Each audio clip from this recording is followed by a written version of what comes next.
तो देखिए हमने यहाँ पे प्रश्न लिख लिया है कि ऐसे प्रथम 40 धन पूर्णांकों का योग ज्ञात कीजिए जो 6 से विभाज्य है।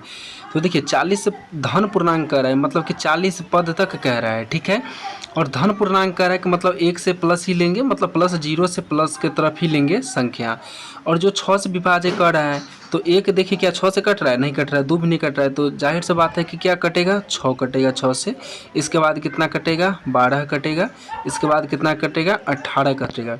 तो इसी तरह से जाते जाते जैसे कि ये A1 हुआ ना, ये A2 हुआ और ये A3 हुआ, इसी तरह से A40 तक जो जाएगा ना, तो कह रहा है कि उस सब को आपस में जोड़ेंगे तो कितना होगा। तो हमको अब ये 40 तक लिखने का ज़रूरत नहीं है, ठीक है। यहाँ पे हमको 3 पद हम यहाँ पे लिख लिए हैं, तो यहाँ से प्रथम पद आपको आ जाएगा, ठीक है। तो प्रथम पद यहाँ पे लिख लीजिए, प्रथम पद A होता है, तो प्रथम पद A बराबर कितना हो जाएगा, ये 6 हो जाएगा। यहाँ से सार्व अंतर निकाल लीजिए, तो सार्व अंतर बराबर क्या होता है, सार्व अंतर D होता है, ये A2 माइनस A1 होता है। तो दूसरा पद में से पहला पद घटा देंगे, तो 12 में से 6 घटाएंगे तो कितना बच जाएगा, यहाँ पे 6। अब हमको कह रहा है कितना धन पूर्णांक लेना है, तो 40 लेना है। जैसे 6 है तो एक A1 हुआ, A2 हुआ, A3, इसी तरह करके कितना 40 तक। तो यानी कि n का मान हो जाएगा हमारे पास कितना, 40 हो रहा है। मेन है इसी को समझना, सवाल को ही समझना। अब इतना हम बना दिए, तो इससे आगे तो आप खुद भी सूत्र पे बैठा करके इसका मान आप बना सकते हैं, लेकिन मेन होता है कि यही सवाल को, कंसेप्ट को समझना है कि हमको कह क्या रहा था। तो कह रहा है कि ऐसे प्रथम 40 धन पूर्णांकों का योग ज्ञात कीजिए। अब कहाँ से कहाँ तक लेना है वो नहीं कह रहा है, लेकिन धन पूर्णांक कह रहा है। तो संख्या रेखा पर जैसे कि धन पूर्णांक की तरफ एक से ही आगे बढ़ता है ना, 0 के बाद इधर प्लस, दाएं तरफ प्लस, इधर माइनस, तो माइनस वाला 6 हम नहीं लेंगे, प्लस की तरफ लेंगे, क्योंकि धन पूर्णांक कह रहा है। तो धन की तरफ, तो आप 6 से विभाजित कर रहा है, तो पहला संख्या देखिए ना, एक के बाद कौन सा संख्या 6 से कट रहा है, 6 ही तो कट रहा है ना। उसके बाद 12 कट रहा है। अगर 5 से कहता तो पहले हम 5 संख्या लेते। तो इसी तरह से आपको सवाल बदल करके दे सकता है। तो देखिए अब n बराबर 40 तो आ गया, तो अब हम लिखेंगे कि Sn बराबर क्या होता है, यहाँ पे आप लिख सकते हैं कि सूत्र से Sn बराबर होता है n/2 into 2a plus n-1 into होता है d। अब इस पे बैठा के इसको बना सकते हैं।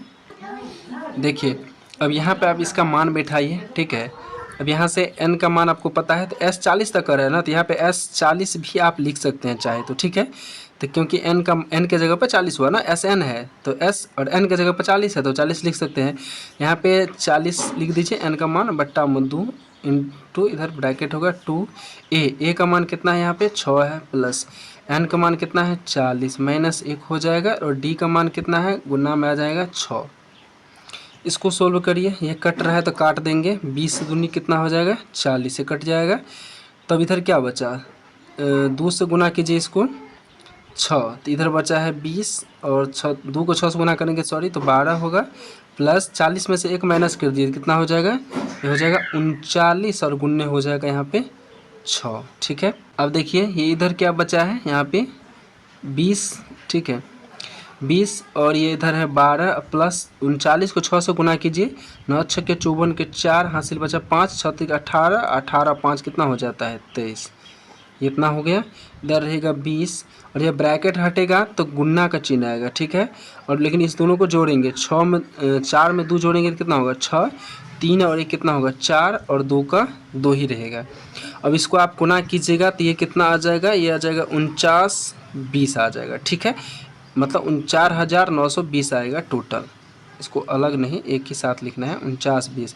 तो मतलब कि S40 का मान कितना आ गया, 4,920 आ गया, यही हो जाएगा आपका आंसर।